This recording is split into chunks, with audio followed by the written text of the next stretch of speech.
আসসালামু আলাইকুম প্রিয় শিক্ষার্থীরা, কোর্সটিকার নতুন একটি ক্লাসে তোমাদের স্বাগতম। ইতোমধ্যে আমি প্রত্যুপকার এই গল্পটি থেকে তোমাদের সাথে দুইটি ক্লাস আলোচনা করেছি। যার প্রথম ক্লাসে আমি তোমাদেরকে প্রত্যুপকার গল্পটি প্রমিত ভাষায় বুঝিয়ে দিয়েছি, অর্থাৎ সহজ বাংলা ভাষায় তোমাদেরকে এই গল্পটি বুঝিয়ে দিয়েছি। দ্বিতীয় আরেকটি ক্লাসে এই গল্প থেকে যে সৃজনশীল প্রশ্নটি রয়েছে সেটি আমি তোমাদেরকে উত্তর সহ বুঝিয়ে দিয়েছি। আজকে আমি ঠিক এই একই গল্প থেকে তোমাদের সাথে বেশ কিছু গুরুত্বপূর্ণ অনুধাবনমূলক প্রশ্ন এবং উত্তর নিয়ে আলোচনা করব। শিক্ষার্থীরা, প্রত্যুপকার এই গল্পটি লিখেছেন ঈশ্বরচন্দ্র বিদ্যাসাগর। তো চলো দেখে নিচ্ছি যে এই গল্পটি থেকে আমরা কোন অনুধাবনমূলক প্রশ্নগুলো পড়ব। শিক্ষার্থীরা, আমাদের আলোচনার বিষয়বস্তু হচ্ছে নবম দশম শ্রেণীর বাংলা প্রথম পত্র সংক্ষিপ্ত বা অনুধাবনমূলক প্রশ্নের উত্তর। প্রত্যুপকার গল্প লিখেছেন ঈশ্বরচন্দ্র বিদ্যাসাগর। এই যে অনুধাবনমূলক প্রশ্নগুলো দেখতে পাচ্ছ, এগুলো আসে সাধারণত সৃজনশীল প্রশ্নের খ নম্বরে, যার মান হচ্ছে 2 করে।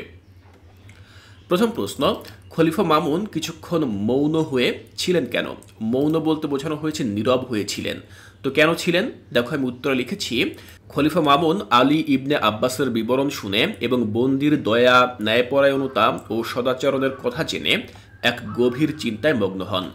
তিনি উপলব্ধি করেন বন্দির মতো মহান ব্যক্তির উপর মিথ্যা অভিযোগ এনে তার প্রাণদণ্ড আদেশ করা একটি ভুল হতে চলেছিল। নিজের ভুল বুঝতে পেরে তিনি কিছুক্ষণ মৌন ছিলেন এবং ন্যায় বিচার নিশ্চিত করার সিদ্ধান্ত নেন। তবে শিক্ষার্থীরা, আমরা প্রথম প্রশ্নের উত্তরটি পেয়ে গেলাম। দ্বিতীয় প্রশ্নে জানতে চাওয়া হয়েছে খলিফা মামুনের পরিচয় দাও। আমরা কিন্তু গল্পে খলিফা মামুন সম্পর্কে জেনেছিলাম, কিন্তু তার বিস্তারিত যে পরিচয় সেটি কিন্তু আমরা জানিনি। তো এখান থেকে মূলত সেই তথ্যটি আমরা জেনে নেব। লেখা রয়েছে, সপ্তম আব্বাসীয় খলিফার নাম আল মামুন। তিনি খলিফা হারুন রশিদের দ্বিতীয় পুত্র। খলিফা আল মামুনের পূর্ণ নাম আবুল আব্বাস আবদুল্লাহ আল মামুন। তিনি 786 খ্রিস্টাব্দে জন্মগ্রহণ করেন। 813 খ্রিস্টাব্দে তিনি নিজেকে খলিফা হিসেবে ঘোষণা করেন। তিনি সাহিত্য, সংস্কৃতি, বিজ্ঞান ও দর্শনের বিশেষ অনুরাগী ছিলেন এবং মুক্ত বুদ্ধির চর্চায় উৎসাহ দিতেন। তার আমলে বাগদাদ শিল্পকলা ও জ্ঞান বিজ্ঞানের প্রাণকেন্দ্র ছিল। তিনি বাইতুল হিকমা নামে সাহিত্য শিল্প একাডেমি প্রতিষ্ঠা করেন। তার আমলে প্রজারা অত্যন্ত সুখী ছিল। ইতিহাসে তিনি আল মামুন নামে অধিক পরিচিত। তাহলে শিক্ষার্থীরা, আমরা খলিফা মামুনের পরিচয় সম্পর্কে জানলাম। পরবর্তী যে প্রশ্ন, সেখানে দেখো জানতে চাওয়া হয়েছে বাগদাদের পরিচয় দাও। আমরা বাগদাদ শহরের কথা জেনেছিলাম। তো বাগদাদ কি? দেখো, বাগদাদ একটি ঐতিহাসিক শহর। এটি বর্তমানে ইরাকের রাজধানী। ঐতিহাসিক নগরী বাগদাদ আব্বাসীয় খলিফা মনসুর 763 খ্রিস্টাব্দে প্রতিষ্ঠা করেন। এটি টাইগ্রিস নদীর তীরে এবং ইউফ্রেটিস নদীর 25 মাইল উত্তরে অবস্থিত। খলিফা হারুন রশিদের সময় এই নগরটি ছিল মুসলিম সভ্যতার অন্যতম শ্রেষ্ঠ নগরী। আমরা বাগদাদ সম্পর্কে জানলাম। এবার আমরা 4 নম্বর প্রশ্ন দেখব। দেখো, যেখানে জানতে চাওয়া হয়েছে দামেস্কের এক ব্যক্তি এক সময় আবার প্রাণ রক্ষা করেছিলেন, ব্যাখ্যা করো। তো আমরা লিখতে পারি, আলোচ্য উক্তিটি করেছেন আলী ইবনে আব্বাস। দামেস্কের এক ব্যক্তির মহত্বকে স্মরণ করে তিনি এই উক্তিটি করেন। বহু বছর পূর্বে দামেস্কের শাসনকর্তা পদচ্যুত হলে ওই পদে যিনি অধিষ্ঠিত হন তার অতিথি হয়ে আলী ইবনে আব্বাস সেখানে যাত্রা করেন। কিন্তু যাত্রাপথে পরাজিত শাসনকর্তা তাদের ওপর আক্রমণ করলে তিনি পলায়ন করে ওই স্থানের এক সম্ভ্রান্ত ব্যক্তির বাড়িতে আশ্রয় নেন। দামেস্কের ওই ব্যক্তি বিনা শর্তে তার প্রাণ রক্ষা করেন এবং দীর্ঘ 1 মাস তাকে নিজ গৃহে আশ্রয় দেন।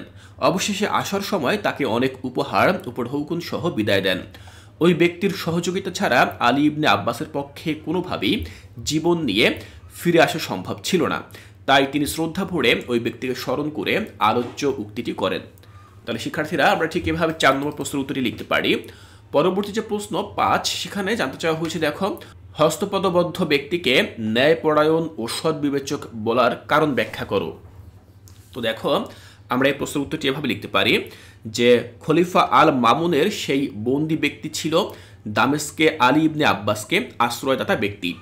আলী ইবনে আব্বাস বহু বছর পূর্বে দামেস্কে শত্রু দ্বারা আক্রান্ত হয়ে জীবনের ভয়ে এক ব্যক্তির গৃহে আশ্রয় নেন। আশ্রয়দাতা ব্যক্তি তাকে বিনা শর্তে 1 মাস নিজ গৃহে আশ্রয় দেন। অবশেষে উপহার, উপঢৌকন সহ তাকে স্বদেশে ফিরে যাওয়ার সুযোগ করে দেন। আজ সেই ব্যক্তি হাত পা বাঁধা অবস্থায় তারই গৃহে বন্দিত্ব গ্রহণ করেছেন। যখন আলী ইবনে আব্বাস সে কথা জানতে পারেন, তখন ওই ব্যক্তিকে মুক্তি দিতে চাইলে আলী ইবনে আব্বাসের পরবর্তী বিপদের কথা ভেবে তিনি তা মেনে নেননি। এসব বৃত্তান্ত খলিফাকে বলার সময় আলী ইবনে আব্বাস বলেন, ওই ব্যক্তিকে ছেড়ে দিলে আমি অবধারিত বিপদে পড়ব ভেবে সে সুযোগ পেয়েও তা গ্রহণ করেনি। তাছাড়া যে ব্যক্তি এমন দয়াশীল, পরোপকারী, ন্যায়পরায়ণ ও সদ্বিবেচক, সে কখনো দুরাচর হতে পারে না। তো এজন্যই মূলত হস্তপদবদ্ধ ব্যক্তিকে ন্যায়পরায়ণ ও সদ্বিবেচক বলা হয়েছিল। আমরা কারণটি ভাবে ব্যাখ্যা করলাম। পরবর্তী যে প্রশ্ন 6 নম্বরে দেখো, জানতে চাওয়া হয়েছে তাহা হইলে মৃত্যুকালে আমার কোনো ক্ষোভ থাকে না। তো এই হচ্ছে একটি উক্তি। তো আলী ইবনে আব্বাস কেন এই কথা বলেছেন? দেখো আমরা লিখতে পারি, আলী ইবনে আব্বাস উপকারের প্রতি কৃতজ্ঞতা জানানোর উদ্দেশ্যে বলেছেন তাহা হইলে মৃত্যুকালে আমার কোনো ক্ষোভ থাকে না। দেখো এখানে আমরা ওই ঘটনাটি আবার সংক্ষেপে আলোচনা করতে পারি যে আলী ইবনে আব্বাস ডেমাস্কাসের পদচ্যুত শাসনকর্তার হাত থেকে বাঁচতে নগরের এক সম্ভ্রান্ত লোকের কাছে আশ্রয় প্রার্থনা করলে তিনি তাকে সম্মানের সাথে আশ্রয় দেন এবং নিরাপদে প্রস্থানের যাবতীয় ব্যবস্থা করেন।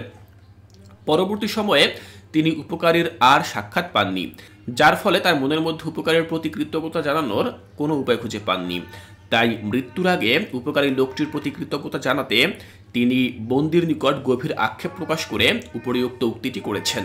তাহলে শিক্ষার্থীরা তিনি কেন বলেছিলেন যে তাহা হইলে মৃত্যুকালে আমার কোনো ক্ষোভ থাকে না? আশা করছি তোমরা বুঝতে পেরেছ।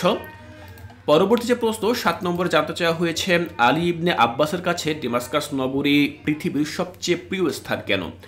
তো দেখো আমরা এই প্রশ্নের উত্তরটি এভাবে লিখতে পারি যে আলী ইবনে আব্বাস ডেমাস্কাস নগরীর এক সম্ভ্রান্ত ব্যক্তির আশ্রয় লাভ করে জীবন রক্ষা করার কারণে ডেমাস্কাসকে পৃথিবীর সবচেয়ে প্রিয় স্থান হিসেবে উল্লেখ করেছেন।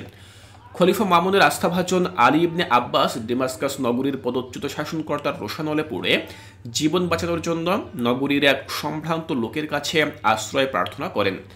লোকটি আলী ইবনে আব্বাসকে সর্বোচ্চ মর্যাদায় অভিষিক্ত করেন। আলী ইবনে আব্বাস তার আতিথেয়তায় মুগ্ধ হয়ে যান। ডেমাস্কাস নগরীর স্মৃতি তিনি কখনো ভুলতে পারেননি। এজন্য তিনি ডেমাস্কাসকে পৃথিবীর সবচেয়ে প্রিয় স্থান হিসেবে আখ্যায়িত করেছেন। তো শিক্ষার্থীরা এই হচ্ছে আমাদের 7 নম্বর প্রশ্নের উত্তর।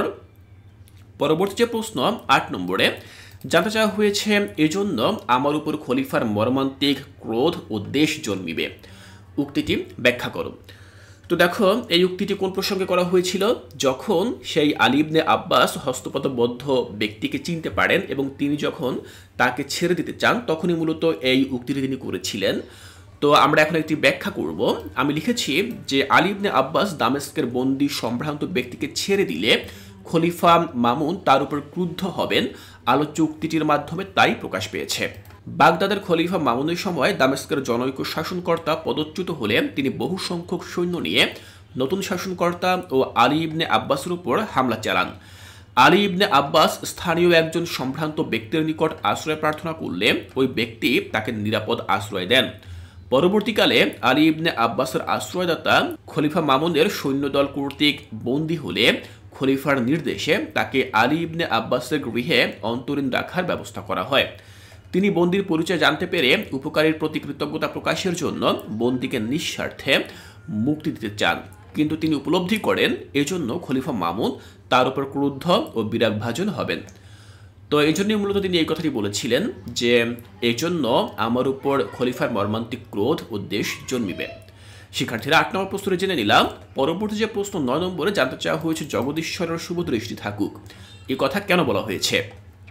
তো আমরা লিখতে পারি, দামেস্কের অধিবাসী এক সম্ভ্রান্ত ব্যক্তি একসময় আলী ইবনে আব্বাসের প্রাণ রক্ষা করেছিলেন।